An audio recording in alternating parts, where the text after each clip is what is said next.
Hey guys, tonight we're going to drift with light.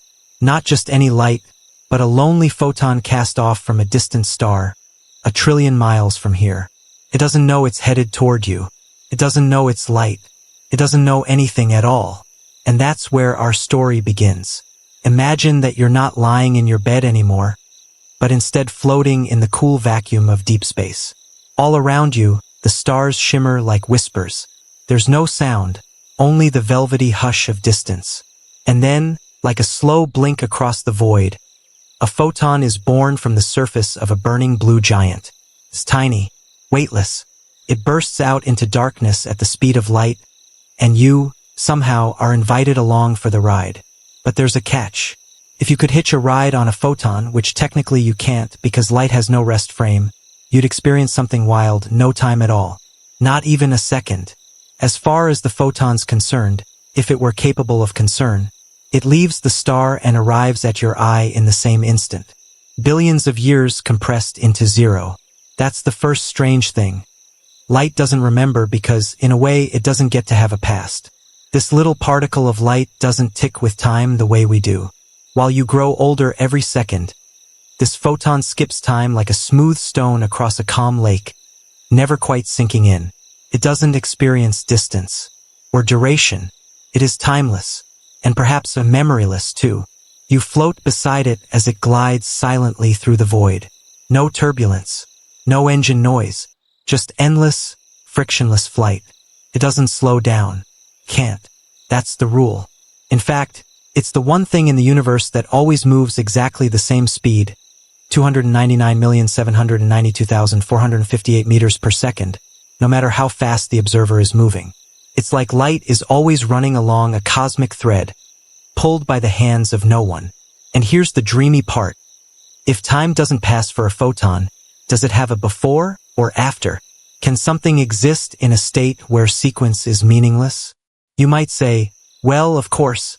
It left a star, it traveled, and now it's arriving here. But that's your perspective. From the photon's point of view, there's no gap between events. Its birth and its end are one. This isn't just a fun metaphor, it's baked into the math of special relativity. As something moves faster and faster, time slows down for it relative to a stationary observer. At the speed of light, time halts entirely. From our perspective, we see the journey. From the photons, there's no path, only endpoints, which brings us to a quiet puzzle. If something travels across the universe but doesn't experience doing so, what is it? Really? Is a photon just a messenger? A blip? A cosmic handshake between atoms that never knew they reached out? Let's sit with that for a moment. Imagine every particle of light that's ever touched your skin, on a warm summer day, or through a dusty bedroom window, arrived from somewhere impossibly far, with no idea where it came from or why. It just is. Pure presence. No before, no after, just now. And now imagine all the photons that have been emitted by stars we'll never see, by galaxies too faint to touch our skies. They are out there, traveling paths that don't exist in their own frame of reference. They leave no footprints. They carry no logs. In a way, they forget themselves the moment they're born. Here's a quirky thought. If you could build a cosmic guestbook for every photon in the universe, it would be blank. Not because the photons refused to sign it, but because they were never really here long enough to hold the pen. And yet, light illuminates everything. That's how we see. That's how plants grow. That's how stars speak to us across time. Light tells stories, even if it doesn't know them. That's the gentle paradox. Something that forgets where it came from still teaches us everything about where it's been. So, maybe memory isn't required for meaning. Maybe light doesn't need to remember its journey for its journey to matter. You let that idea nestle in your thoughts like a feather on still water. The photon beside you sails onward.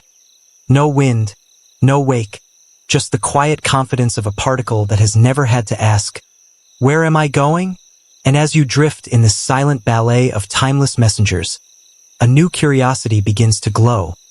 If light travels without aging, how does it carry the image of the world?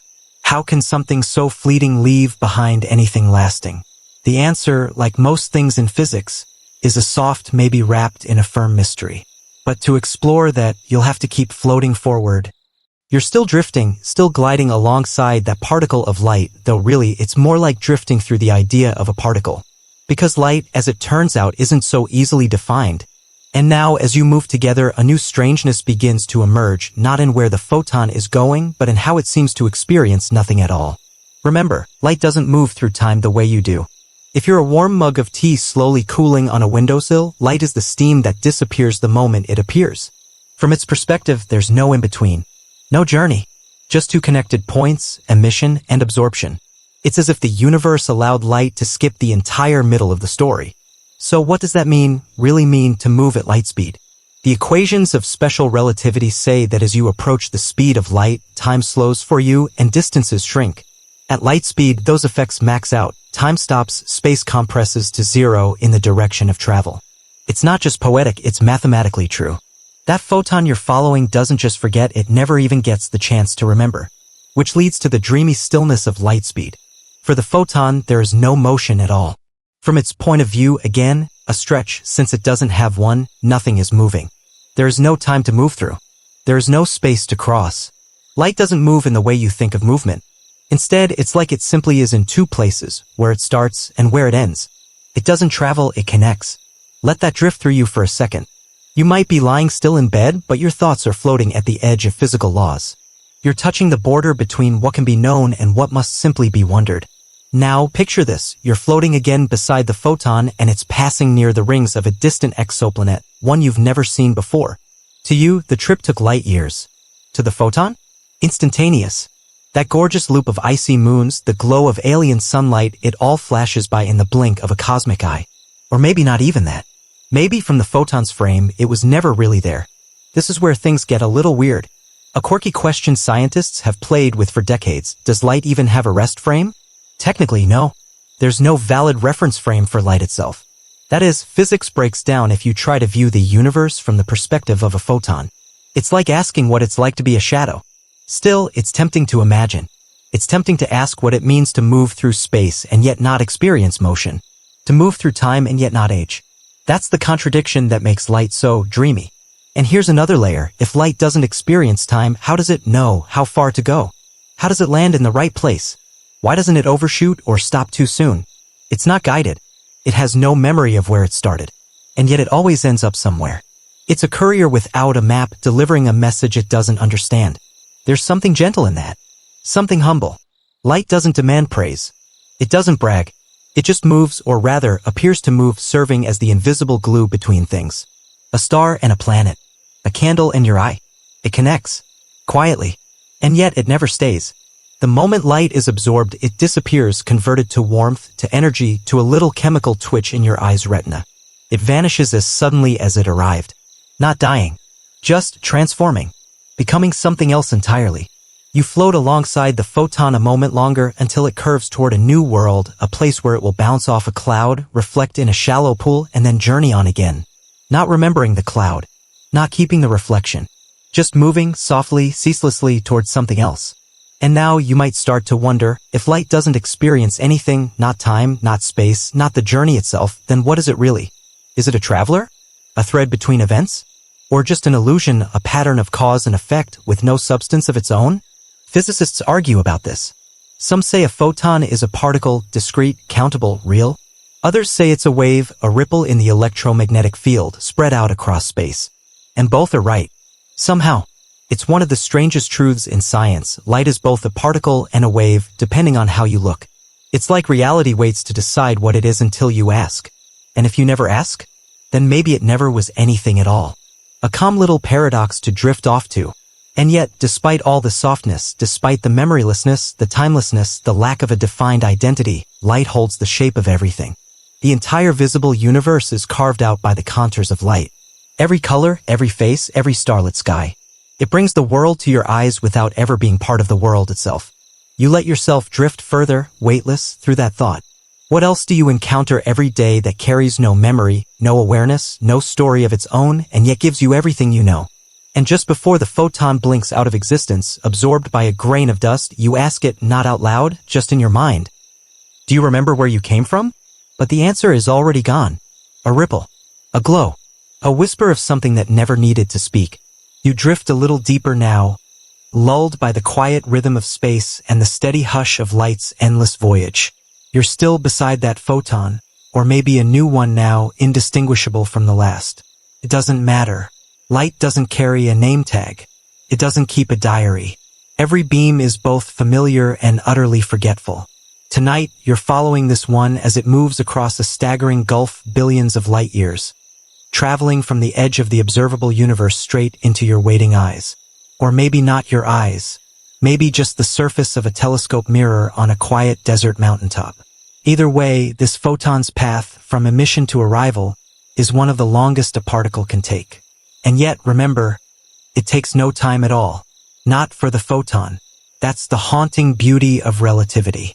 For you, the observer wrapped in a warm blanket of seconds and minutes and decades, that journey spans the entire history of galaxies. The photon left its home before Earth even existed, before the sun was born, before there were eyes to ever look up and wonder. But for the photon, no wait, no trip, no aging.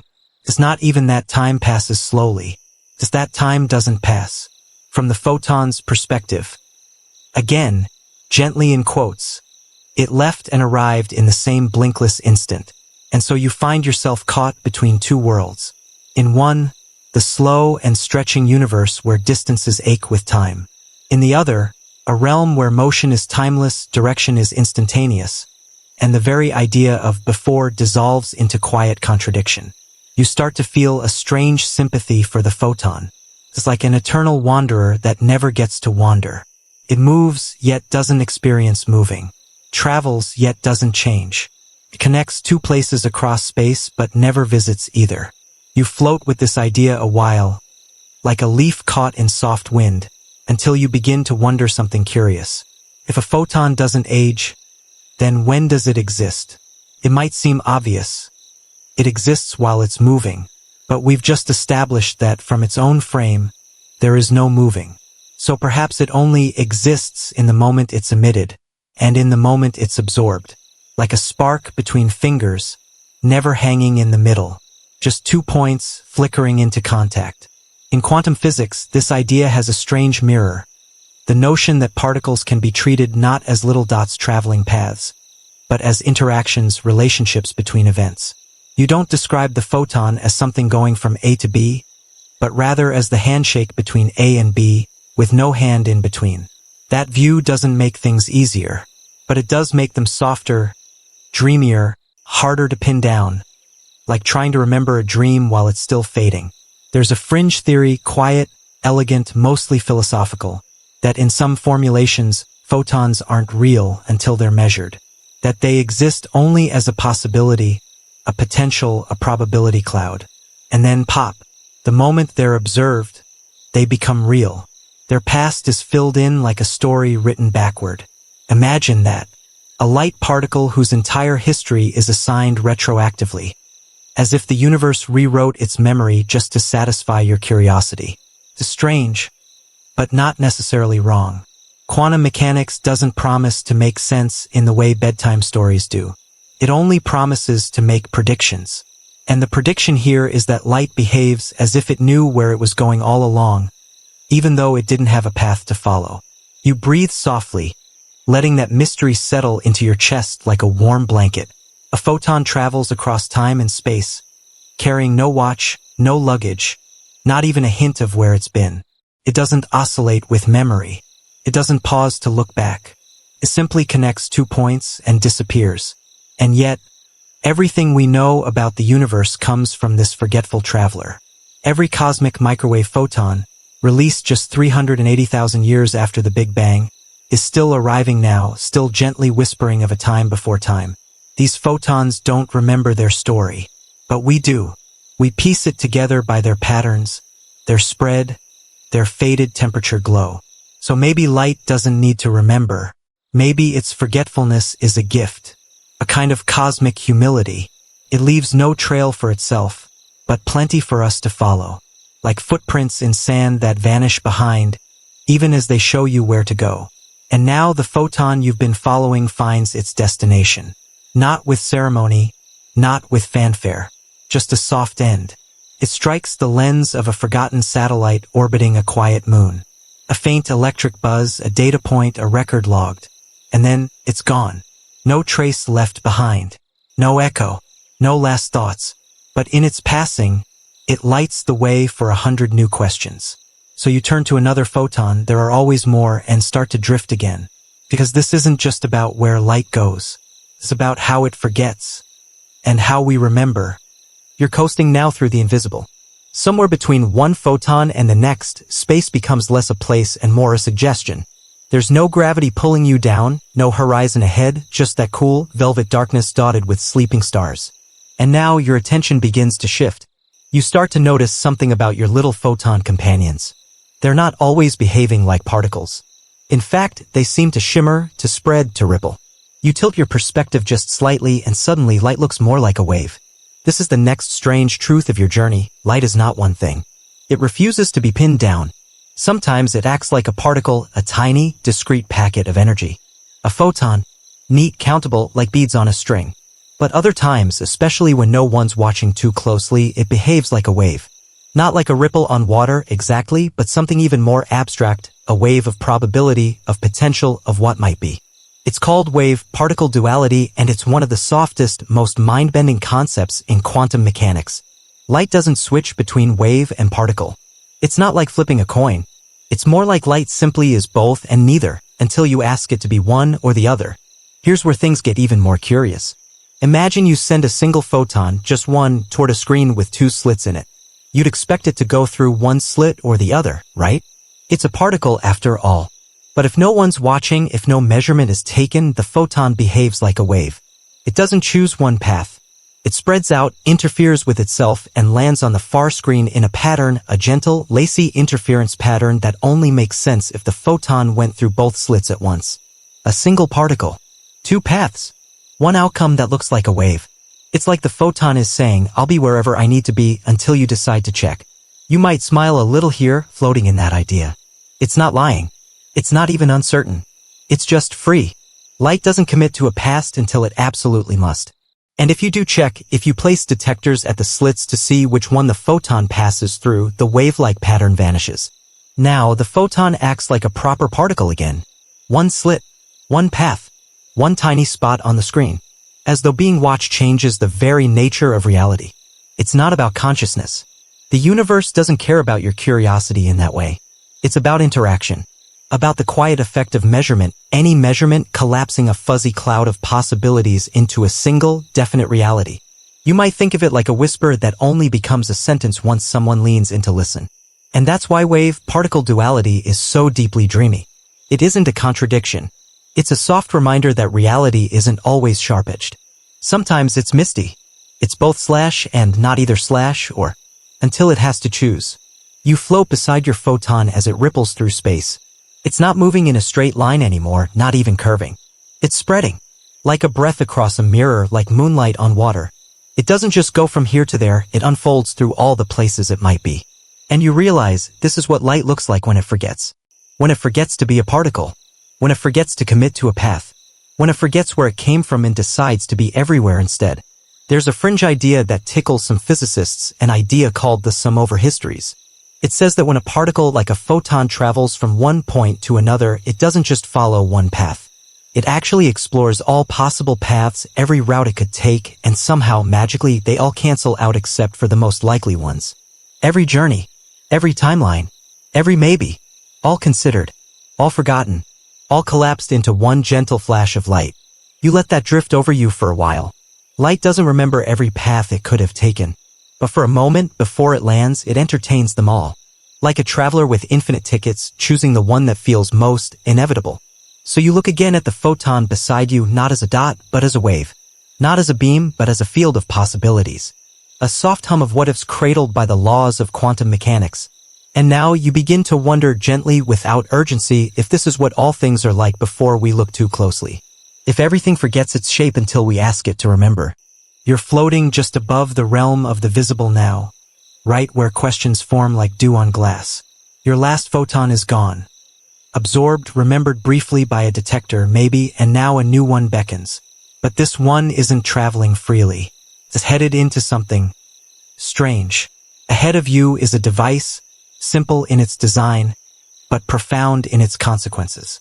Two narrow slits, side by side, carved into a flat screen. And behind them, a blank wall waiting to be marked. The famous double-slit experiment. Quiet, elegant, a doorway into one of science's softest, most beautiful paradoxes. You settle beside it like mist and you watch. Light comes through, one photon at a time. Not a beam, not a flash, just solitary travelers. You'd expect each one to pass through a single slit and land in a neat little pile behind it, like pebbles dropped into sand. That would make sense. That would be particle-like behavior. But no. Over time, a pattern appears on the wall. Not two clusters. Not even a blur. A series of stripes. Bright and dark. Peaks and troughs. A soft, rippling barcode made of light. That's not the pattern of particles. That's the fingerprint of interference. Of waves. Somehow, each photon has interfered with itself. Passed through both slits. Touched all possibilities. And then, only then, landed in a single specific spot. It's as if the photon had no memory of which path it took. Because it took them all. Until it didn't.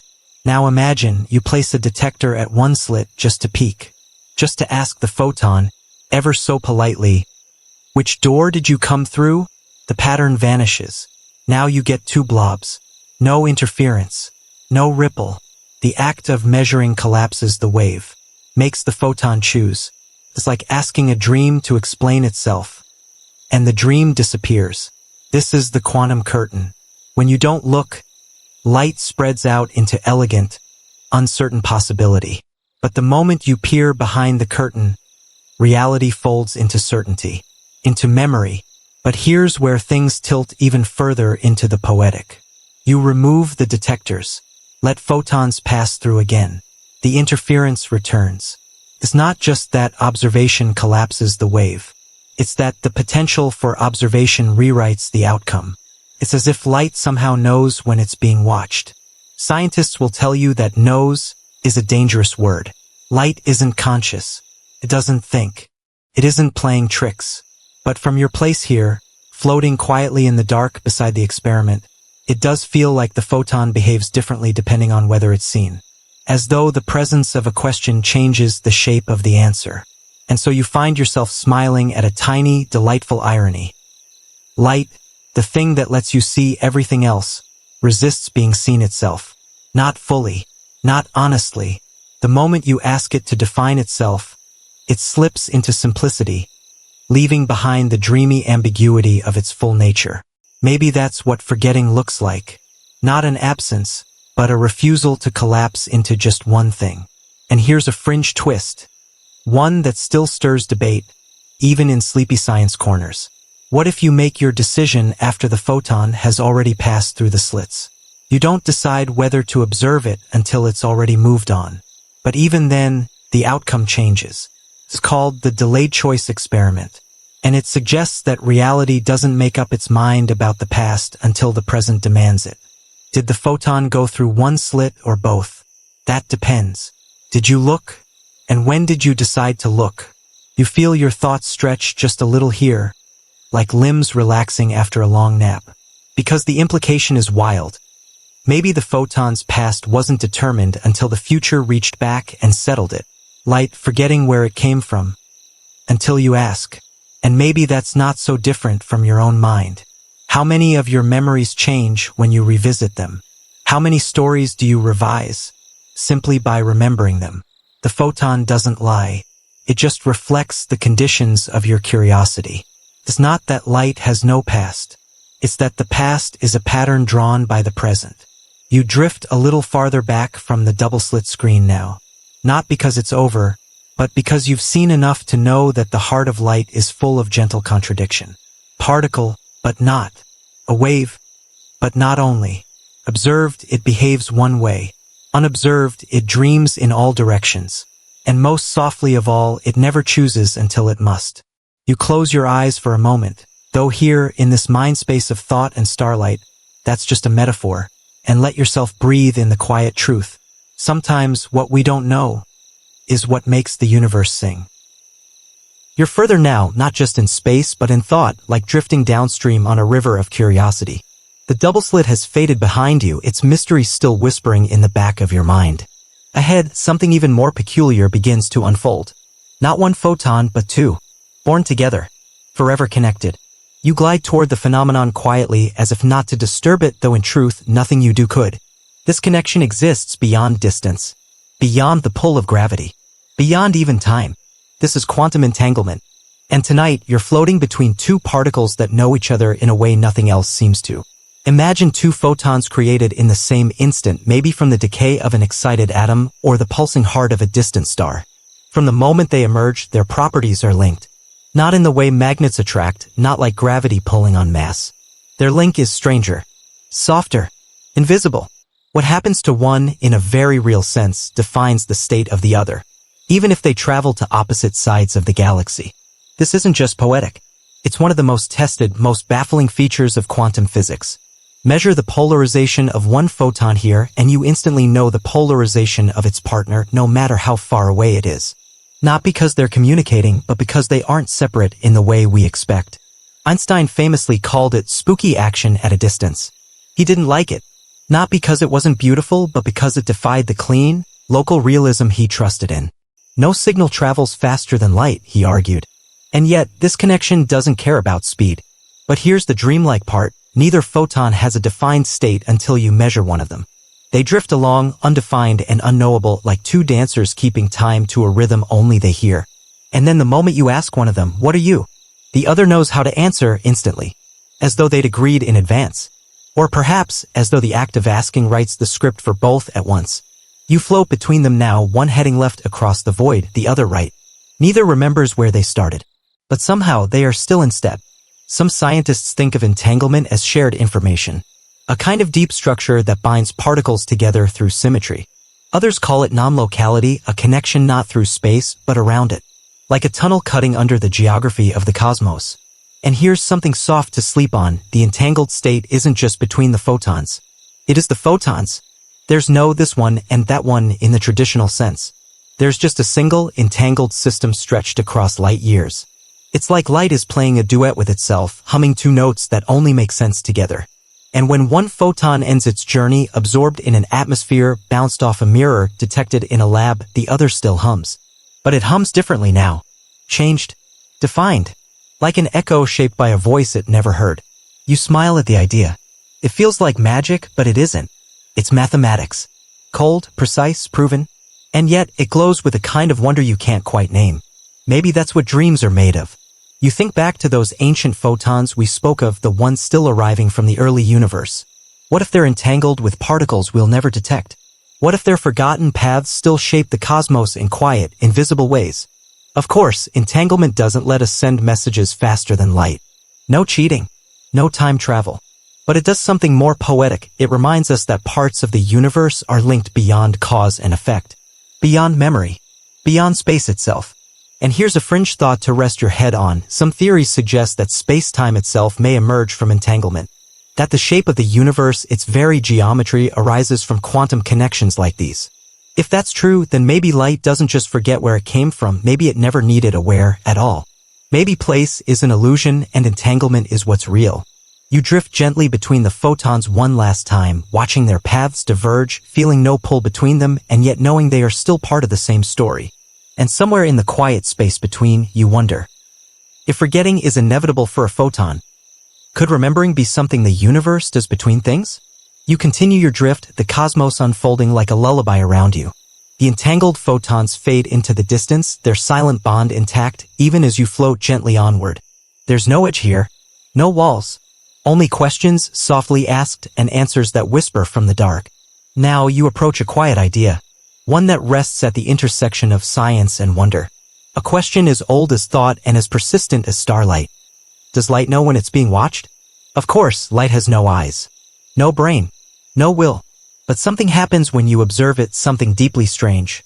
It's not that light notices you in the way an animal might glance your way. It's subtler. More fundamental. In quantum mechanics, observation is not passive. It's not just watching. It's interacting. It's changing. The moment you observe a quantum system, you alter it. You collapse it. You take it from a haze of probabilities into a sharp, final state. And light seems especially sensitive to this. You float now beside a photon as it glides toward a detector, a simple device, maybe a mirror, maybe a lens. But in this case, the detector isn't switched on. No one's watching. So the photon hums along in wave mode, rippling softly through all available paths, like a sleepwalker dreaming in motion. But the moment that detector switches on, even silently, even remotely, the photon's behavior changes. It no longer spreads like a wave. It localizes. It becomes a single point. A decision is made. You didn't touch the photon. You didn't block its path. You merely opened the door to observation. And that was enough. Scientists debate the mechanics of this endlessly. Some say it's the measurement device interacting physically with the photon's wave function. Others say it's about information about whether the system could be known even if no one looks at the result. And here's where things tilt toward the dreamy again. In some experiments, it doesn't even matter if you check the data. If the setup allows the path to be known, the photon collapses into a particle. If it's impossible to know, even in theory, it behaves like a wave. So it's not about what you see. It's about what the universe knows you could have seen. It's like light isn't reacting to your eyes, but to the very structure of possibility itself. That's not science fiction. That's experimental physics. You may have heard of Schrödinger's cat, a famous thought experiment about quantum indeterminacy.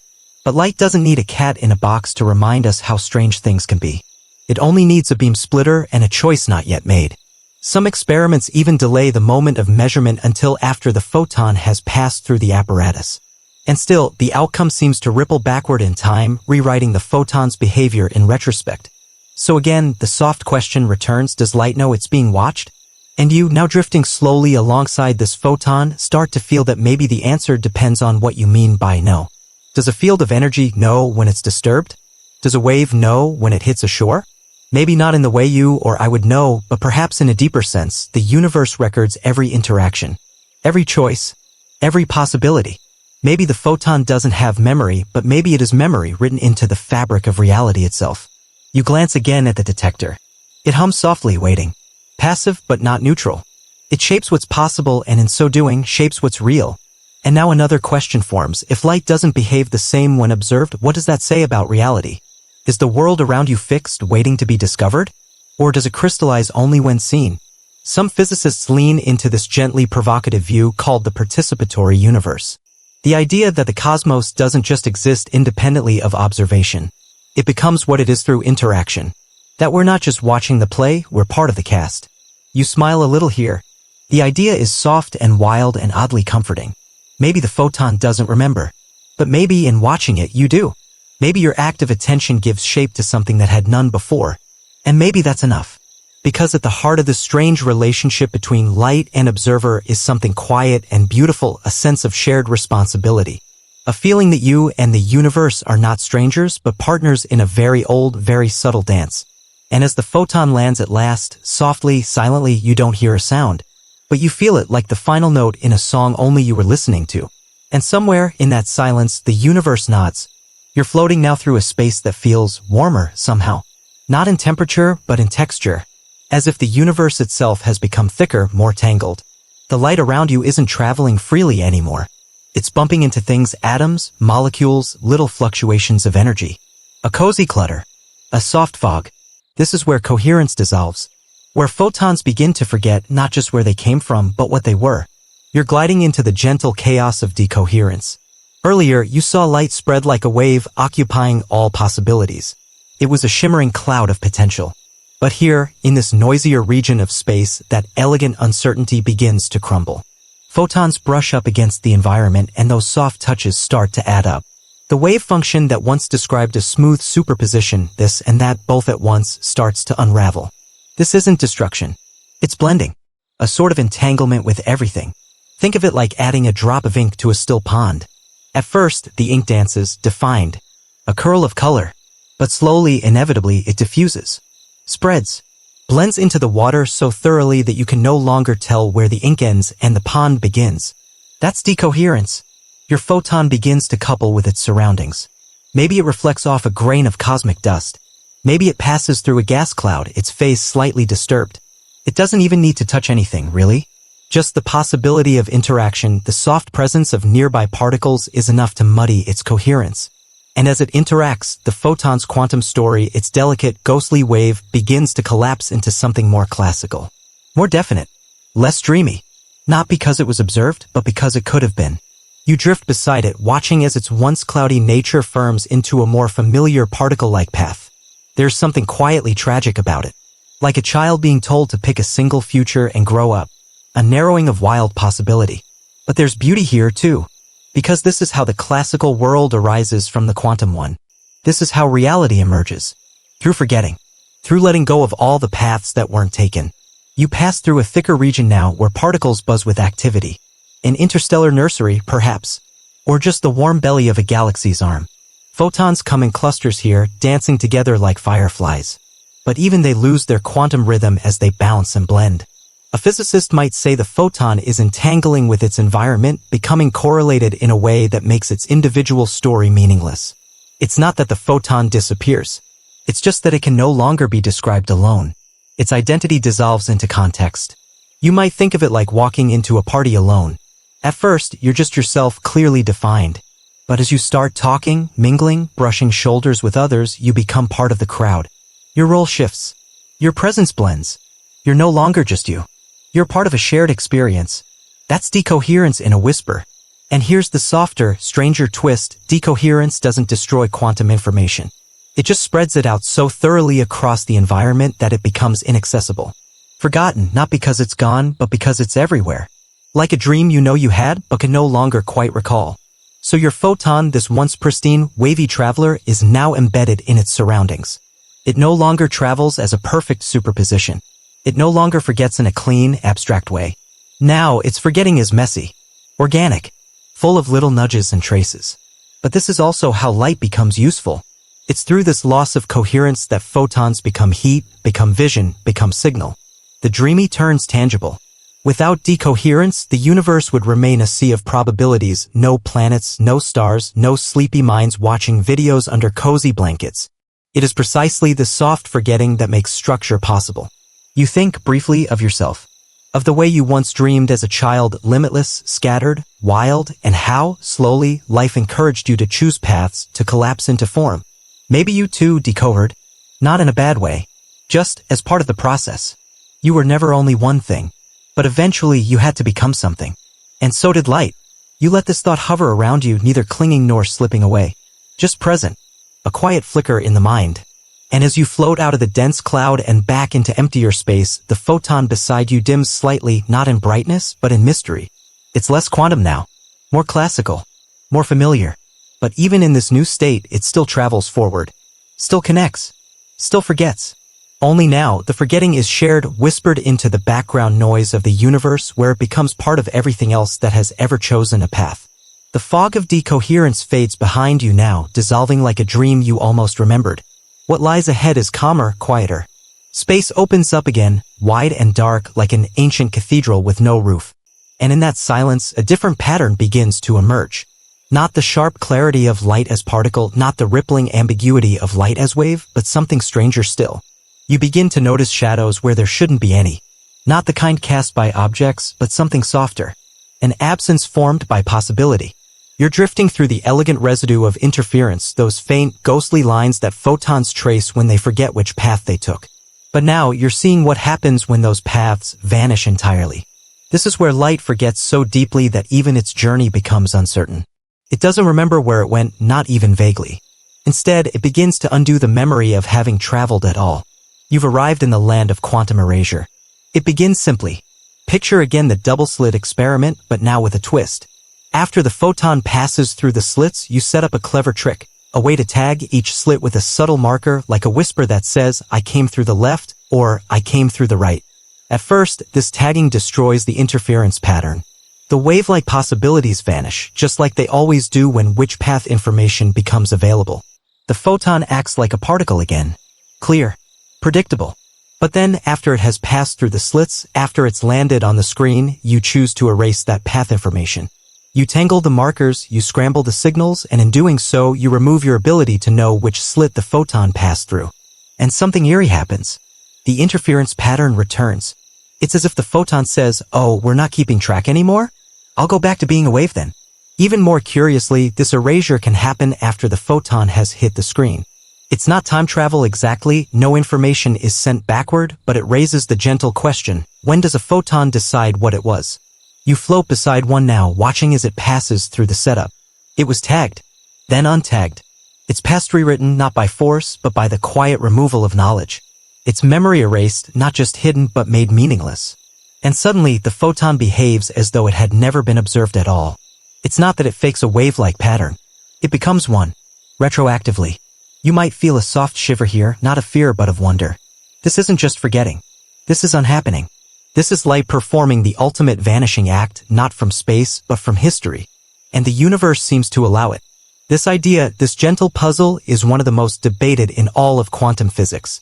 Some interpretations say the photon never really had a defined past until the measurement context was set. That the act of erasing the which path information redefined the reality that had already played out. Others argue that it's not about the photon at all, but about the correlations between systems, the subtle threads of entanglement that shape what can and can't be known. That reality isn't changed, it's just reinterpreted. Like finding out the twist ending of a story and realizing everything that came before now looks different. But for you, drifting here in this patient ocean of thought, the meaning is simpler. Softer. Maybe the universe doesn't insist on remembering everything. Maybe it gives light permission to let go. Not just of where it's going, but of where it's been. You watch the screen again. The patterns blur, then sharpen, then vanish and return, all based on the presence or absence of information. It's not about what happened. It's about what's knowable. And maybe that's the heart of the mystery. Photons don't carry memory like you do. They don't record events. They respond to context, to possibility, to the framework around them. They are not messengers. They are messages written, edited, and sometimes erased by the very act of asking. You wonder, what else in the universe is like this? What else changes its story depending on whether anyone remembers it? The photon lands at last. A soft dot on a screen. One among many. Alone, it says nothing. But in the context of millions, a pattern emerges. And that pattern can be altered not by touching the photons, but by changing what you could have known about them. And so you float back just a little. Let the picture blur. You're not here to measure. You're just here to drift and wonder and let the universe rewrite itself around you. After all, if even light can forget its own footsteps, maybe forgetting is not failure.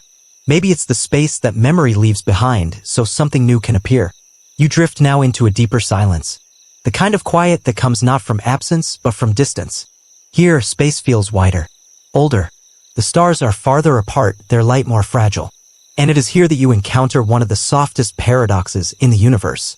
A photon appears before you, nothing special at first. Just another traveler, rippling softly through the void.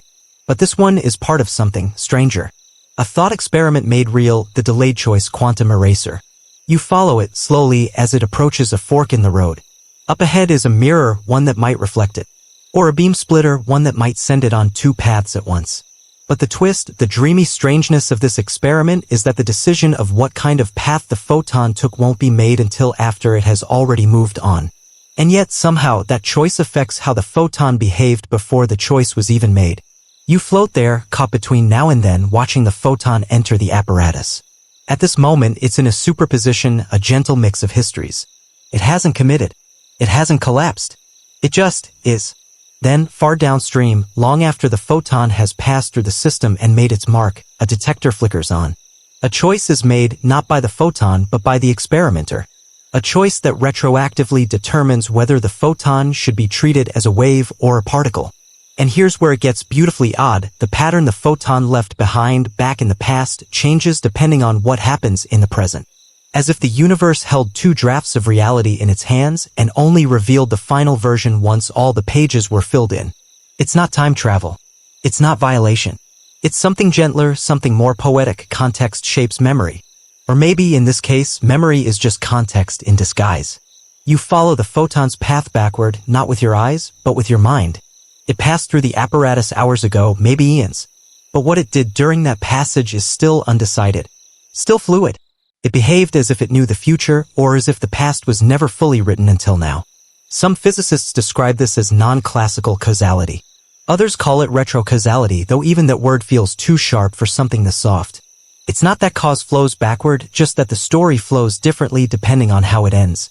It's like reading a book and discovering that the prologue changes based on the last chapter you choose. And light, of course, doesn't know this is happening. It doesn't conspire or anticipate, but it behaves as if the future matters. As if, somehow, what lies ahead bleeds backward into what was. You think of all the photons flying around you now, some old, some new, all timeless in their own frame. Each one carrying no memory. Each one leaving a trace shaped by circumstances that may not yet exist. And you wonder, is that true of everything? Are our lives like these photons, stories shaped by choices we haven't made yet? Does meaning flow only forward? Or does it ripple in both directions? And if a particle of light can have its past defined by a future action, what does that say about the nature of reality? Maybe the universe isn't a straight line. Maybe it's a tapestry, woven not row by row, but all at once, each thread responding to the pull of others, near and far, before and after. You let that idea wrap around you like a soft blanket. The photon you followed fades now, absorbed into a detector, converted to data, a click, a blip on a graph. Its journey is over. But the story of its journey? Still being written. Perhaps the photon never was. Not in the way you thought. Perhaps it was just a set of possibilities, quiet, weightless, timeless, waiting for you to ask the right question. And maybe that's all light ever is. Not a memory. Not a traveler. But a question mark moving just fast enough that you can't catch it before it becomes an answer. You're drifting near the edge now, not of space, but of speed. Out here, the stars feel fewer, the darkness deeper. You've floated beside photons long enough to know their strange rhythms. How they never age, never rest, never linger. Always at the same speed, always in motion, even when that motion means no time passes at all for them. Tonight, you're gliding closer to light's most delicate boundary. That limit woven into the fabric of the universe itself. Nothing can go faster than light. And you begin to wonder, why? You float quietly beside another photon, watching it pierce the blackness with silent precision. 299,792,458 meters per second. Not more, not less. Always this exact speed. Not a rule someone made, but a property baked into the equations of spacetime. Light doesn't choose this speed. It simply is this speed. It's not racing. It's not rushing. It's not even trying. It's just being. The rest of the universe tries to catch up or fall behind, but nothing overtakes it. Why? You start with the gentle framework of special relativity, Einstein's quiet revolution. It tells us that as you accelerate, faster and faster, your mass increases, and the energy required to keep pushing you rises sharply. Push hard enough, and the energy needed becomes infinite. And to reach the speed of light, you'd need infinite energy. But photons already move at that speed. They are born into it. They're massless, and so the limit doesn't apply in the same way. They live at the boundary between what moves and what simply connects. You let that word echo softly. Boundary. Light marks the border between cause and effect, between what can influence what and what cannot. It is the cosmic referee of time itself. When you send a message, it travels no faster than light. When you see a star, its light took years to arrive. Information, gravity, electromagnetism, everything that moves no faster than this. It's not a speed limit in the way a sign on a road is a limit. It's more like the shape of the road itself, like the curve of the Earth's horizon. You can't see beyond it, not because someone said so, but because space simply doesn't stretch that way. And here's the dreamy paradox. For the photon itself, no time passes. No space is crossed. It doesn't move through the universe in the way you might picture motion. It connects two events, emission and absorption, without experiencing either. And yet, from your perspective, that same photon can travel billions of light years. A beam of ancient starlight touches your eye, and you blink into the past. So who's right? The photon, which says, "This happened in an instant?" Or you watching its long, slow arrival across ages? Both. That's the softness of relativity. Truth depends on perspective. And now, drifting here at the edge of light's limit, you begin to imagine. What if something could go faster? Just for a moment, what if there were something, some particle, some idea that broke the limit? The laws say no, but the dreaming part of you wonders. Some fringe theories propose tachyons, hypothetical particles that always travel faster than light. But we've never seen one, and the math gets strange. Backward causality, negative energy, messages from the future arriving before they're sent. It's not just that faster-than-light travel is difficult. It's that it breaks the rhythm of cause and effect. And so, the universe holds firm. Nothing outruns light. Not because it's jealous, but because it needs something to set the pace. A gentle metronome for space and time. You watch your photon again, glowing gently as it passes through the vacuum. Not striving, not burning, just being. Cosmic constant. A note that never wavers. And maybe the reason nothing outruns light isn't because of light at all, but because everything else is tethered to the possibility of memory, of causality, of a story that flows in one direction. If you could move faster than light, you could arrive before you left. You could watch the past unravel. You could forget things that haven't happened yet. And the universe, soft and strange and beautifully constructed, doesn't seem to allow that. It gives you time. It gives you limits. It gives you light. And through it, a sense of now. A sequence. A thread. Light doesn't remember, but it gives you the structure you need to. You float beside that photon a while longer, silently honoring its perfect pace. The limit is not a wall. It's a guide. The photon you've been drifting beside vanishes now, absorbed, transformed, remembered in some quiet way by whatever surface received it. You pause, floating in the hush it leaves behind. But even as it disappears, something new appears ahead. A shimmering corridor of silver, repeating into infinity. Mirrors. You've entered a space of reflection, literal and metaphorical. And here, you'll follow a photon not across galaxies, but through a labyrinth made of glass and light. This is not the vast openness of the cosmos. It's an enclosed dance, a kind of hall of echoing steps. This is the world of optical traps, resonant cavities, mirrored chambers, mazes where light forgets every turn it takes. Imagine a photon is born inside a mirrored box. Perfect mirrors. No flaws. It bounces once, twice, 1,000 times back and forth across a tiny space. To the outside world, it's silent, hidden, trapped. And if the box is sealed well enough, if no energy escapes, the photon could, in theory, reflect forever. A prisoner of geometry. But you, floating beside it, see something else. A pattern of forgetting. Each bounce is sharp, immediate. It doesn't remember the last wall it hit or the angle it traveled. No running tally, just a series of fresh collisions, each one erasing the one before. To you, the whole maze is beautiful, shimmering, and complex. But to the photon, there is no maze, no walls, no past, just the next reflection, and the next, and the next. You watch it dance through the mirrored chamber, carving paths it doesn't trace.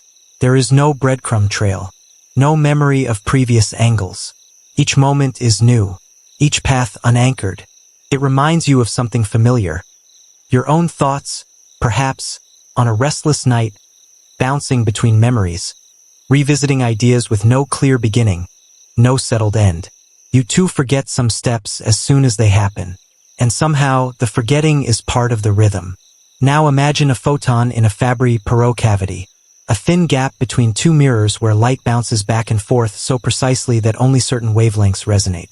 Here, the photon doesn't just reflect, it forms a standing wave, a self-reinforcing echo, not traveling anymore, but humming, staying. You float beside it, but there's no motion to watch, just presence, just pattern. The light seems still, but not stopped. It's all possibilities superimposed, forgetting which direction it came from, or whether it was ever moving forward at all. In these mirrored mazes, light becomes something abstract. A condition, not an event. A resonance, not a traveler. The memory of motion without motion. And still, the photon has no awareness of its past. No sense of reflection. No way to say, I've been here before. Even if it loops 10 billion times, each loop is its first. There's a quirky experiment. A thought experiment. Really, where light is bounced in a mirrored chamber for so long that scientists begin to ask, at what point does the photon become the cavity? When does it stop being a visitor and start being part of the space itself? You drift through this idea, soft and curious. If something repeats long enough without memory, does it still count as motion? Or has it become something else entirely, timeless, like a song held on a single note? And now something strange happens. A tiny imperfection, just a whisper of a flaw, in one mirror allows a fraction of the light to escape. The photon leaks. Not all at once, just a bit, a shimmer through the gap. And in that moment, it ceases to echo, ceases to loop. This history ends. Not with a bang, not even a whimper, but with a fading shimmer that you almost miss. It's released, back into the open universe. But does it remember where it came from? No. It emerges directionless, indistinct. A photon without a map. Could have come from anywhere. It did. That's the soft irony of mirrored mazes. They trap light so perfectly that, by the time it escapes, it no longer holds any signature of the path it took. It forgets by nature of being confined. It reminds you of something else, too. Of those thoughts that loop in your mind. The ones you replay so often they lose their meaning. You reflect, you dwell, you echo. And then, eventually, you let go. Not because you solved them, but because they grew quiet, like photons leaving mirrors, forgotten not with force, but with peace.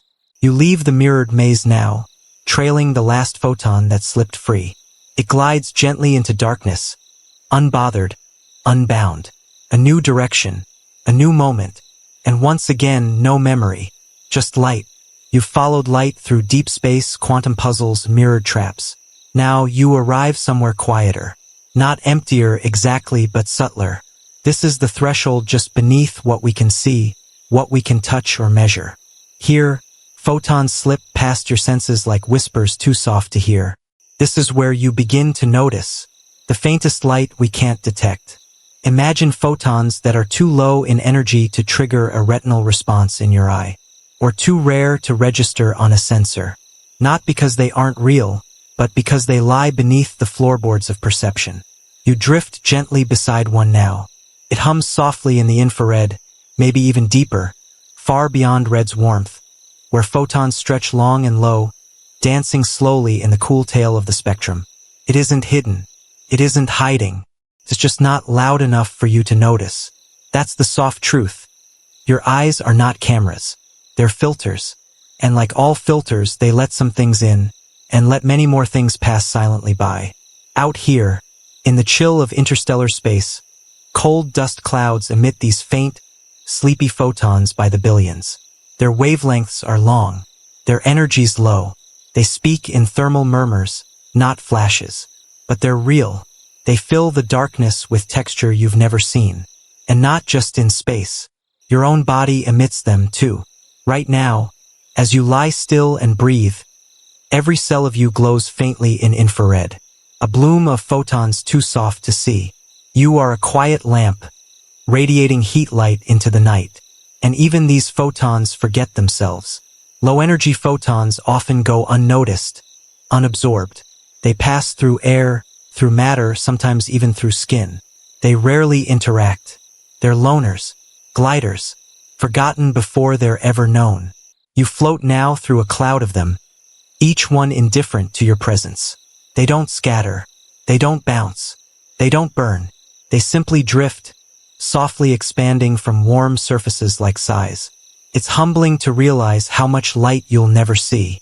Scientists build delicate detectors, bolometers, superconducting sensors, just to catch the faintest hint of these photons. To hear the whispers beneath the cosmic static. The universe is filled with them, especially the cosmic microwave background, the oldest light in existence. Remnants of the Big Bang, so stretched and cooled by the expanding cosmos that they now bathe the universe at just 2.7 degrees above absolute zero. Billions of photons per cubic meter. A sea of forgotten light, dim and cold and everywhere. You drift through it now, and it feels still. Not because nothing is happening, but because everything is happening so quietly. And here's something strange. Because these photons are so low in energy, they are almost impossible to trace. There's no clear record of where any one of them came from. Their direction, their source, it's all been blurred by time and temperature. This is light stripped of memory, and yet it still carries meaning. These ancient photons have mapped the shape of the universe, told us about its age, its density, its fate, not because they were loud, but because, together, their silence formed a pattern. And you wonder, how many of the quietest things in your own life have shaped you this way? Moments too soft to recall, words too faint to hold, but somehow their absence still echoes. Now you come upon a photon so low in energy, it may never interact with anything at all. A ghost in the field. Probability. It may travel forever, unmeasured, unabsorbed. And yet, it is part of reality.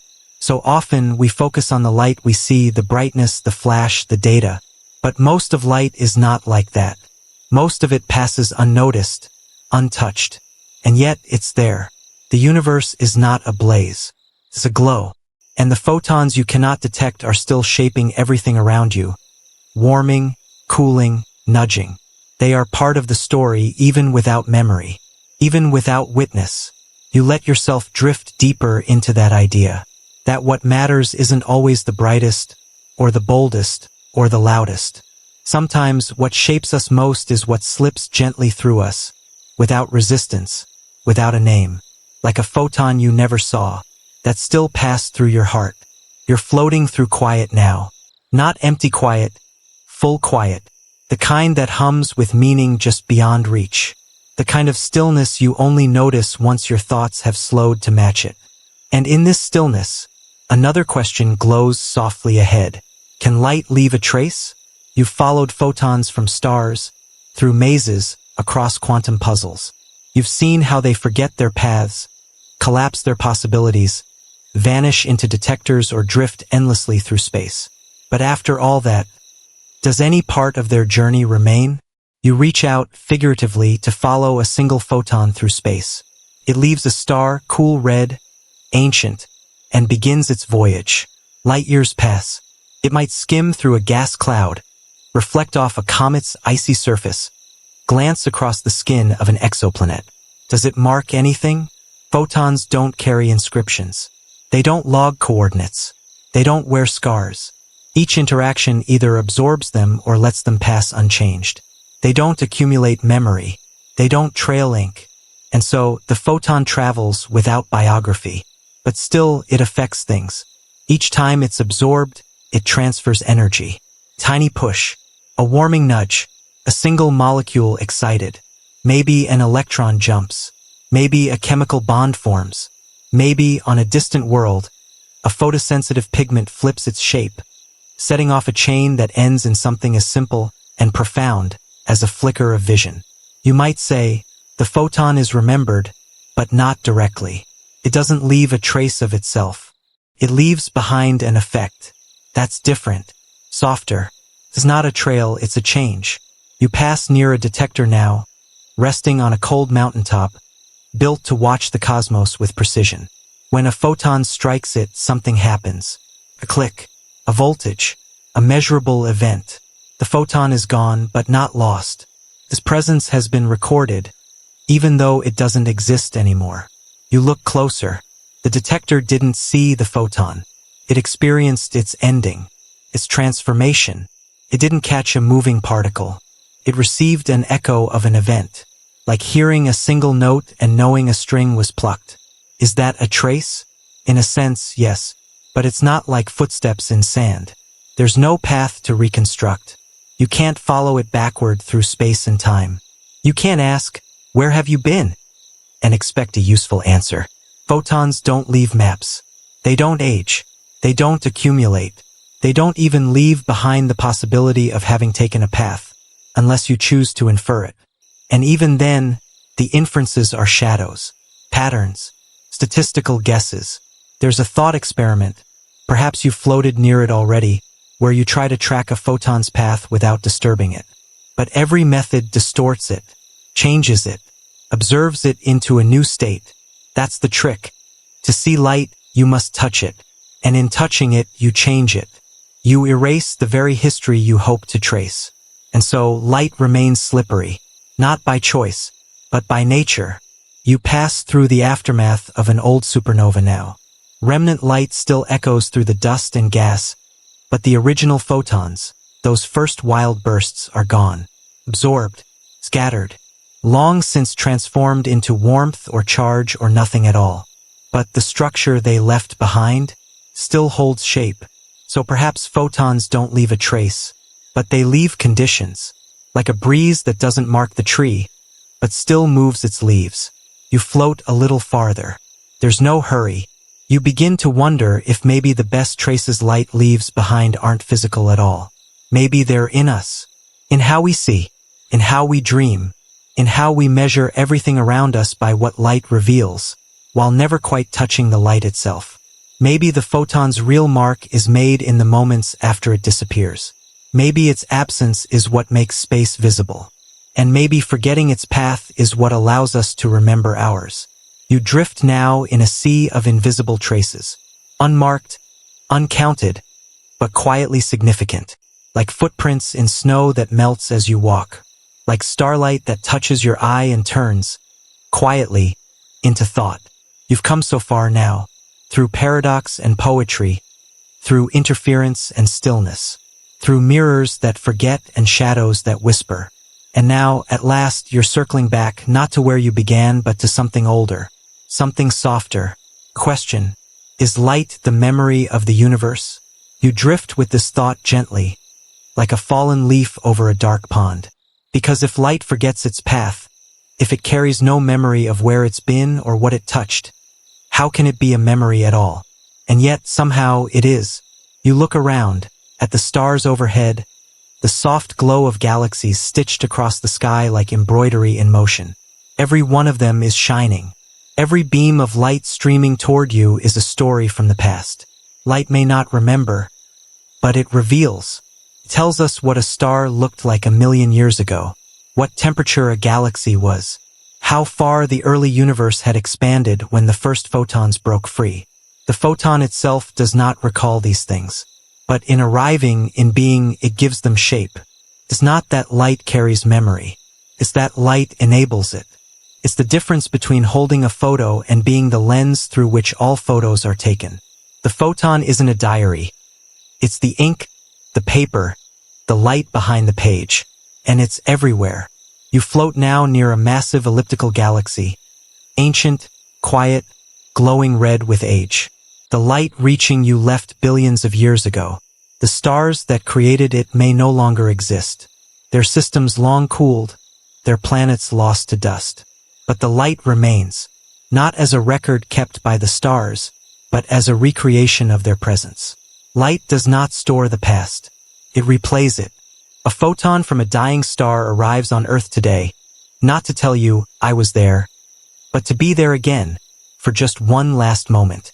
And you realize, memory isn't always about retention. Sometimes it's about reliving. Light allows the universe to relive itself. Without it, there would be no images, no heat, no vision, no color, no shadows, no evidence, just silence and matter and the dark. But with light, suddenly the story is visible.